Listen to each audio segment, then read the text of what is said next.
Ayan, nagpiprito tayo ngayon ng liig ng manok. Ayan. Yun ang iulam natin ngayong tanghalian.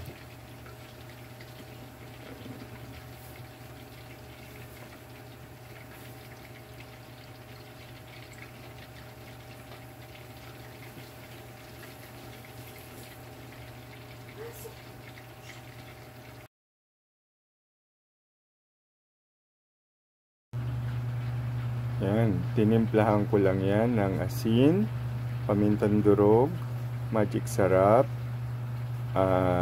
egg, flour, at saka cornstarch. Yan. So para hindi rin malansa, pigaan nyo lang din ng konting kalamansi.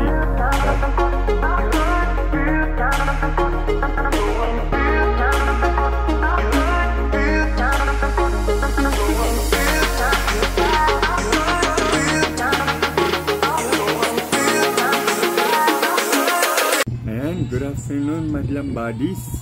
Ayan, nakatapos na ako magprito ng ating leg ng manok. Ayan, so kakain na tayo. Tinernohan ko ngayon ng sarap na kimchi. Ayan, kain po tayo.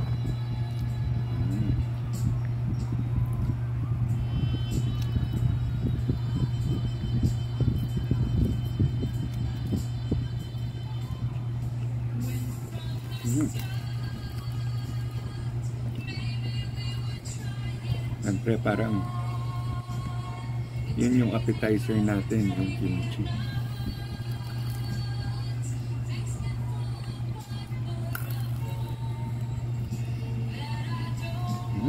Sarap.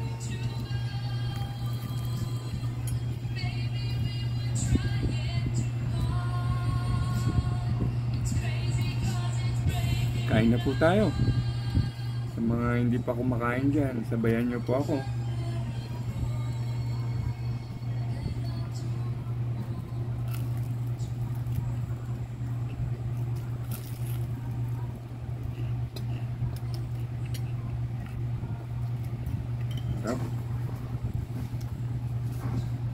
Ayan, thank you for watching. God bless us all. Eat well and stay well.